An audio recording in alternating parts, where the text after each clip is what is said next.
இன்றசி நெடுமாற பாண்டியன் நாயனாருக்கு பரணி பாடியிருக்காரு பாருங்க இதில் சேக்கிழார் சாமி. எப்படி சொல்கிறேன்னா, தீயுமுழும் படை வழங்கும் செருக்களத்து முறுக்கும் உடல் தோயும் நடும் குருதி மடு குளித்து நினம் துய்த்து போய பருவம் பணிகொள் புதங்களே அன்றி பேயும் அரும்பணி செய்ய. பூதங்களும் பேயும் அந்த செருக்களத்தில் இருக்கக்கூடிய தண்ணீர், செந்நீர் குளத்தில் நீராடி அந்த நினத்தை விழுங்கி அது சாப்பிட்டு பணி செய்ய உணவளித்து ஒளித்தது என பிறங்க. அப்போ பேய்கள் இந்த நம்முடைய என்ரசி நெடுமாற பாண்டியன் புகழ்ந்து பாடுது, எங்களுக்கு சாப்பாடு கிடைச்சது. அப்போ இது என்னது? பரணி. சேக்கிழார் சாமி பரணி பாடியிருக்கார். யாருக்கு? என்ரசி நெடுமாற பாண்டியன் நாயனாருக்கு. இதே மாதிரி பிள்ளைத்தமிழ் பாடியிருக்கார் நிறைய இடங்களில். கருணாச்சாருக்கு பிள்ளைத்தமிழ் பாடியிருக்கார், சுந்தரமூர்த்தி சாமி பிள்ளைத்தமிழ் பாடியிருக்கார், ஞானசம்பந்தருக்கு பிள்ளைத்தமிழ் பாடியிருக்கார். அதெல்லாம் ஒரு ஒரு பாடலாக இருக்கும். ஏன்னா அப்போ இலக்கியம் தனி இலக்கியமாக வரல, காப்பியத்துக்குள்ள ஒரு பகுதியாக இருக்குது. அப்போது ஒரு காப்பியம்னா சிற்றிலக்கியங்கள்லாம் அடக்கி தான் இருக்கணும். அப்போ சேக்கிழார் சாமியோட பெரிய புராணத்தில் பரணி இலக்கியம் இருக்கிற என்னது? இந்த இடம் விளங்குதா சொல்றது? அடுத்து போலாமா? இணைய கடும் சமர் விளைய இகழ் உழந்த பரந்தலையில் பனை நெடுங்கை மத யானை பஞ்சவனார் படை குடைந்து முனையழிந்த வடபுலத்து முதல் பன்னர் படை சரிய புனையினர் தொடைவாகை பூழியர் வேம்பு உடன் புனைந்து. ராஜா ஜெயிச்சார்னார். இணைய கடும் சமர் விளைய, இப்படியாக பலவிதமாக சண்டை நடக்க இகழ்வுழந்த பரந்தலை. இகழ்வுழந்தன்னா இகழ்ச்சி அல்லது அந்த ஒரு கீழ்மை நிகழ்ந்திருக்கக்கூடிய இரத்தமும் சதையுமாக இருக்கக்கூடிய அந்த ஒரு போர்க்களத்தில், பரந்தலைனா போர்க்களம். பனை நடுங்கை மத யானை பஞ்சவனார், பஞ்சவன்னா பாண்டியராஜான்னு அர்த்தம். ஏன்னா 5 இடங்கள்ல ஆட்சியை பிரித்து நடத்துவான் அவன், அதனால அவனுக்கு பஞ்சவன்னு பேர். பனை நெடுங்கை மத யானை பஞ்சவன்னா யானை மேலே ஏறி வர அரசன் அர்த்தம். பனை நெடுங்கைனா யானையுடைய துதுக்கி எப்படி இருக்கா? பனைமரம் மாதிரி இருக்கு. அப்புறம் சாமி இது பாடார், பனைக்கை மும்மதம்னார்.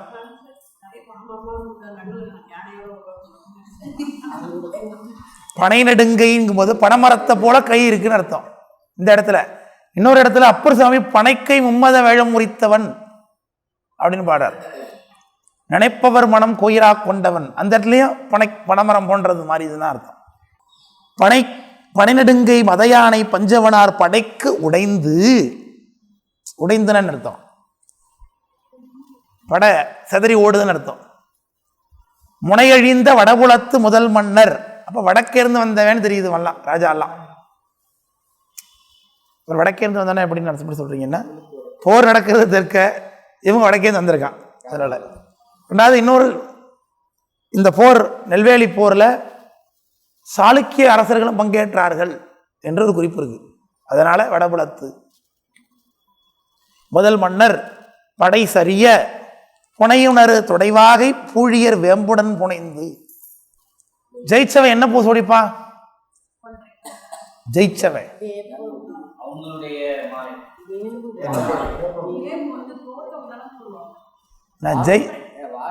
வாகை, வாகை சூடவா, வாகை சூடவான்னா படமே இருக்கா? வாகைங்கிறது புறத்திணை 12 வாகைத்திணைங்கிறது வெற்றி கொண்டோர் அணிந்து கொள்ளக்கூடிய பூ குறிக்குது இல்லையா? அதிரப்பொருவது தும்பை அது வளையத்தில் காஞ்சி இப்படிலாம் வரும். முதல்ல நிறை ஆணிரை கவருவான், ஆண்டை கவர்கின்றவன் ஒரு பூ சோடிப்பான். அப்புறம் கோட்டையை காவல் காக்கிற ஒரு பூ சோடிவான். இதை பற்றி வகுப்பில் பல தடவை நினச்சிருக்கேன் அதெல்லாம் இல்லையா? மதிர்காய்ச்சல் எயில் காத்தல் காஞ்சி இப்படிலாம் வரும். அதில் வெற்றி பழுந்தவர் அணிந்து கொள்வது வாகை, அவன் ஜெயிக்கிறவன் அணிந்து கொள்வது தான் வாகை. இப்போ 10,000 வாக்கு வித்தியாசத்தில் வாகை சூடினார்னு சொல்லிக்கிறாங்க.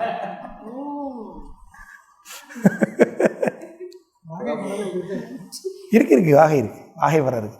வாகைங்கிறது எப்படி இருக்குன்னா, அந்த தூங்குமூஞ்சி பூ மாதிரி இருக்கும். தூங்குமூஞ்சி மரம் தெரியுமா? வாகை, ஆமா அதுதான் தூங்குமூஞ்சி பூ மரம் பூ மாதிரி இருக்கும். வகை தொடை வாகை பூழியர் வெம்புவுடன் புனைந்துன்னார். இப்போ வாகை பூங்க அப்புறம் வேம்போட புனைஞ்சார். அதுதான் அவருடைய ஆஸ்யூஷுவல் போட்டிருக்கிறது வேப்ப மாலை. பாண்டியராஜாவுடைய அடையாள மாலை என்னது?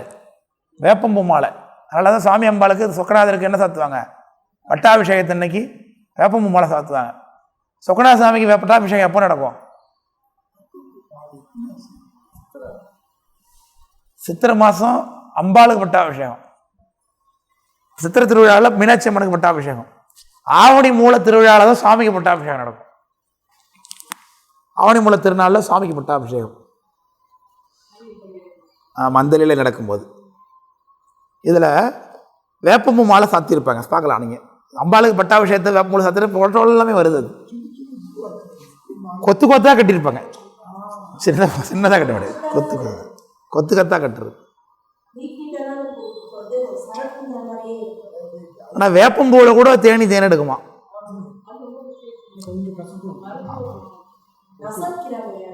அது எதுக்கு பயன்படுத்திங்களே? வருஷ வரப்புக்கலாம். வருஷ வரப்பு, ராமநவமி, இதான் வைரமுத்திலிருந்து எடுத்துக்கிட்டார். வேப்பம்பூவிலும் சிறுத்தேன் துளி உள்ளதடினார்.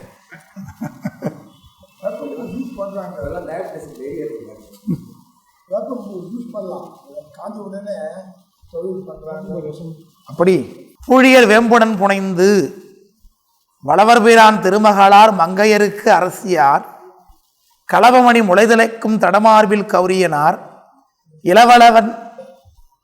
இளவளவென் பிறையணிந்தார்க்கு ஏற்ற திரு தொண்டு எல்லாம் அளவில் புகழ் பெறவிலக்கி அருள் பெருக அரசளித்தார் என்று கணவன் மனைவியாக சேர்ந்து உலகத்தை ஆட்சி பண்ணுறாங்க என்று சொல்லுகின்றார். ராஜாவுடைய மனைவி யாருங்க? மங்கையர்க்கரசி அம்மையார் இல்லையா? மதுரைக்காரவங்க அத்தனை பேரும் குலதெய்வமாக கொண்டாட வேண்டியவங்க இவங்க தான். இன்னைக்கு மதுரையில் யாரெல்லாம் சொக்கணும், மதுரையை தமிழ்நாட்டுடைய கலாச்சார தலைநகர்னு சொல்லிக்கிறான் எல்லாரும். மதுரைனா சித்திரை திருவிழா தான் உலக லெவலில் ஃபேமஸ்ன்னு உலகமே கூடுதுன்னு பேசிக்கிறான் எல்லாரும். இன்றைக்கு சித்திரை திருவிழா நடக்கிறதுக்கு முக்கியமான காரணம் மீனாட்சி அம்மன் கோயில், கள்ளழகர் கோயில். இந்த ரெண்டு வைதிக நிலையங்களையும் அழிக்கக்கூடிய ஒரு சாதனமாக சமண சமயம் அங்கே இருந்தது. சமண சமயமே இன்றைக்கு தலை வேரூன்றி இருந்ததுன்னா இன்றைக்கி எங்கேருந்து இவன் ஜல்லிக்கட்டு எப்படி கொண்டாடுவான்? எப்படி சொக்கநாதசாமி சித்திரை திருவிழா கொண்டாடுவான்?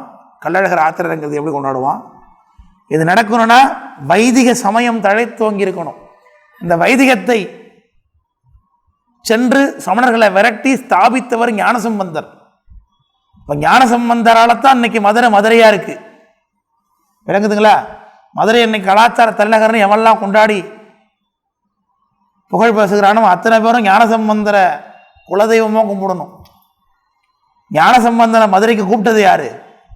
மங்கையர்க்கரசி அம்மையார். அந்த அம்மையார். அதனால தான் உலகத்தில் யாருக்குமே இல்லாத பேர் இந்த அம்மையாருக்கு இருப்பதாக சொல்லுகின்றார் சேக்கரார் சாமி. ஞானசம்பந்தர் தன்னுடைய பதிகங்களில் சில நாயன்மார்களை குறிச்சிருக்கார். சிறுத்தொண்ட நாயனாருக்கு ஒரு பதிகம் முழுக்க பாடியிருக்கார். இங்கோட்டு மலர் புன்னை பறவைகால் பையப்பூர, அதில் சிறுத்தொண்டன் என்று அடிக்கடி சொல்லிக்கிட்டே இருக்கார்.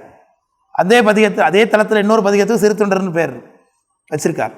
திருநீலநக்க நாயனாரை தன்னுடைய பதியத்தில் சொல்லியிருக்கார். நிறையினார் நீலநக்கன் என்று நெடுமாநகர் என்று தொண்டர் அரையமூர் சாத்தமங்கை என்று சொல்லியிருக்கிறார். அடுத்தது முருகநாயனாரை தன்னுடைய பதிகத்தில் சொல்லியிருக்கிறார். இப்படி பல நாயன்மார்களை தன்னுடைய பதிகத்தில் சொல்லியிருந்தாலும் சேக்கிழார் சாமி ஞானசம்பந்தனுடைய திருவாக்களை இடம்பெற்றவர் என்கின்ற பெருமையை இந்த மங்கையர்க்கரசி அம்மையாருக்கு தான் கொடுக்குறார். புரியுதா இல்லையா? எல்லாருமே இவருடைய நிறைய பேர் இவருடைய வாக்கில் இடம்பெற்றிருக்கிறாங்க நாயன்மார்கள். ஆனாலும் சேக்கிழார் சாமி ஞானசம்பந்தனுடைய திருவாக்கில் இடம்பெற்றவர் என்ற பெருமை யார் கொடுக்குறா? இந்த மங்கையர்க்கரசி அம்மையாருக்கு தான் கொடுக்குறார்.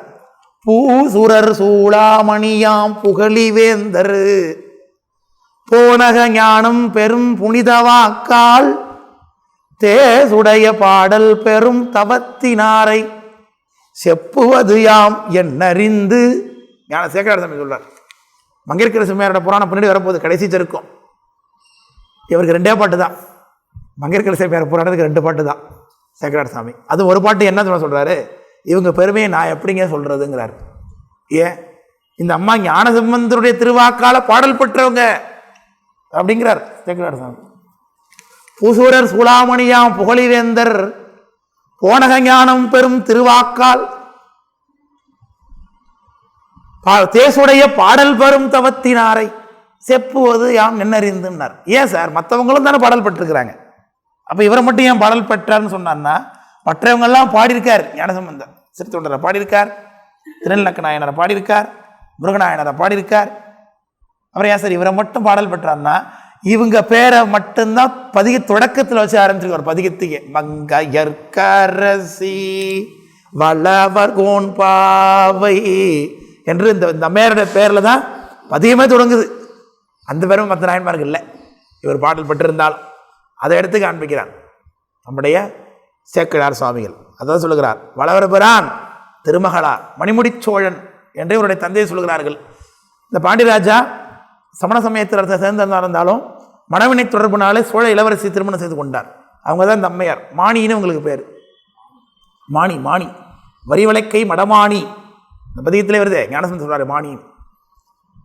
வளவரவரான் திருமகளார் மங்கையர்க்கு அரசியார் ஞானசம்பந்தரை தரிசிக்கிறதுக்காக காத்திருக்கிறாங்க.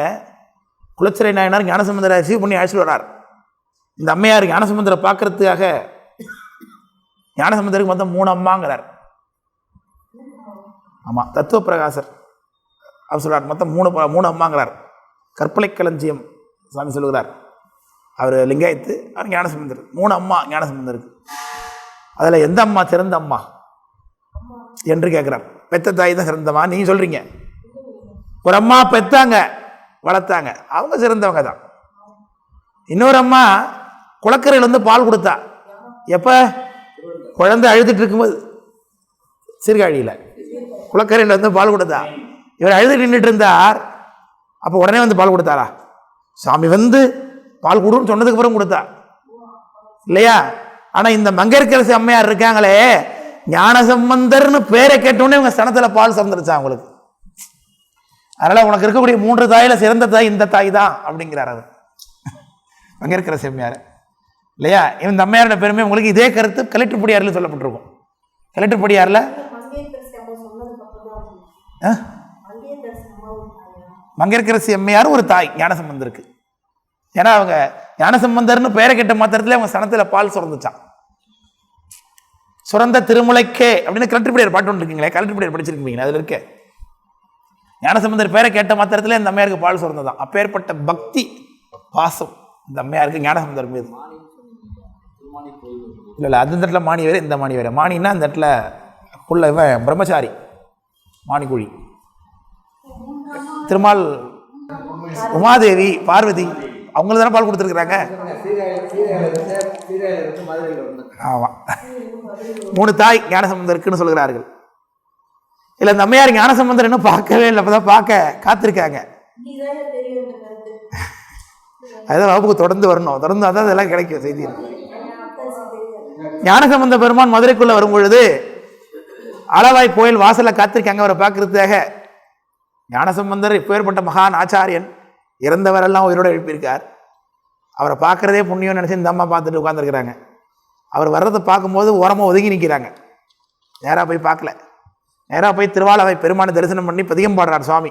சுக்கநாசாமியை பார்த்து இருக்கு குரல் பதிகம் பாடுறார். நீல மாமனிற்று ஆளவாயிலாகின்னு பதிகம் பாட்டு வெளில வரார். அவள் குலச்சிறை நாயனார் இவர் தான் வளவர் பிரான் மகளார்னு சொல்லுகின்றார். இந்த அம்மா நிற்கிறாங்களே, இவங்க தான் மாணி அம்மையார், இவங்க தான் மங்கையர்க்கரசி அப்படின்னு அறிமுகப்படுத்துகிறார் ஞானசம்பந்தருக்கு மங்கையர்க்கரசி அம்மையாரை குலச்சிறை நாயனார். இந்த அம்மா ஓடி போய் காலில் விழுந்து அழுகுறாங்க. பேச்சே எழலை இல்லையா? மொழி குழறங்கிறார். அழுகையில் என்ன அழுக? என் கணவர் இப்படி சைவ சமயத்தை விட்டுட்டு இருக்கிறார், இந்த நாடு இப்படி சைவ சமயத்தை விட்டுட்டு இருக்கு, எங்களால் நிம்மதியாக திருநீர் பூசிக்க முடியல. இந்த துக்கத்திலேருந்து எங்களுக்கு என்னைக்கு விடுதலை கிடைக்கும்? இந்த விடுதலை கொடுப்பதற்காக நீங்கள் வந்திருக்கீங்க என்ற உணர்ச்சி பெருக்கல அவரால் பேச முடியல. குதலை செவ்வாய் குழறி அம்மா பேசுகிறாங்க. ஞானசம்பந்தர் இல்லை இல்லை இல்லை அப்படிலாம் ஏந்திரிங்க தோலை தொட்டி தூக்கி ஞானசம்பந்தர் சொல்லுகிறார், நான் இங்கே எதுக்கு வந்தேன்? என்னை பார்த்து நீங்கள் எல்லாம் ஒன்றுபடி அழ வேண்டியதில்லை. நானே உங்களை பார்க்க தான் வந்தேன். ஏன் தெரியுமா? சூழ்வதாகிய பரசமயத்திடை தொண்டு வாழும் நீர்மயிர் உமை காண வந்தனம் என்று சொல்கிறார் ஞானசம்பந்தர். அவங்களை பார்த்து தம்மையா இருப்பார். நாங்கள்லாம் சோழ நாட்டில் நல்லா உட்காந்துக்கிட்டு சாமி கும்பிட்றோமே, அது பெருசே கிடையாது. இந்த சமண சமயம் சூழ்ந்திருக்கக்கூடிய இந்த பாண்டி நாட்டில் கூட நீங்கள் இப்படி சிவபெருமானை கும்பிடுறீங்களே, சூழ்வதாகிய பரசமயத்து இடை தொண்டு வாழும் நீர்மயிர் உமை காண வந்தனம், உன்னை பார்க்கதாமா நான் வந்தேன், நீ என்ன பார்த்து கும்பிட்டு கொண்டிருக்கிறாய் என்று ஞானசம்பந்தரங்க சொல்லுவதாக பெரிய புராணத்தில் சேக்கடார் சாமி காட்டுகிறார்கள். அப்பேற்பட்ட பெருமையெல்லாம் உடையவங்க அந்த அம்மையார். அவர் தான் வளவரபிரான் திருமகளார் மங்கையர்க்கு அரசியார் களபமணி முளைதலைக்கும் தடமாறுபுன்னார். மார்பில சந்தனமும் திருநீரை எப்போதும் பூசியிருப்பாங்க. இதை தான் ஞானசம்பந்தர் பதிவு பண்ணுகிறார். முத்தின் தாழ்வடமும் சந்தன குழம்பும் நீரும் தன் மார்பினில் முயங்க பத்தியார்கின்ற பாண்டிமாதேவி பாங்கோடு படி செய்ய நின்ற சுத்தமார் பளிங்கின் பெருமலையுடனே சுடர் மரகதம் அளித்தார் போல அத்தனார் உமையோடும் இன்புறுகின்ற ஆளவாயாவதும் இதுவே ஞானசம்பந்தர் வாக்கு இல்லையா? அந்த மார்பிளையே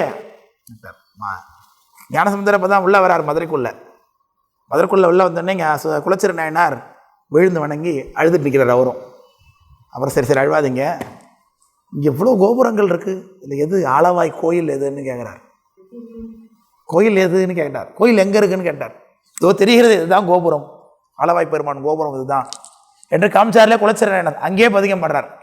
அங்கே இருக்கரசி வளவர் கோமன் ஆளவாயாவதும் இதுவே சுத்தமார் பளிங்கின் பெருமலை உடனே சுடர் மரகதம் அளித்தார் போல அத்தனார் உமையோடு இன்புறுகின்ற ஆளவாய் இதுவே கேட்டார். இதேமாரி காலத்தில் காட்சி காளகத்திக்கு போயிட்டு இருக்காரு ஞானசம்பந்த பெருமானார். ஞானசம்பந்தர் காளகத்திக்கு போயிட்டு இருக்கும் பொழுது காட்டு வழியாக போகிறாங்க. காடு இல்லையா, பல்லாக்கில் போயிட்டு இருக்காரு.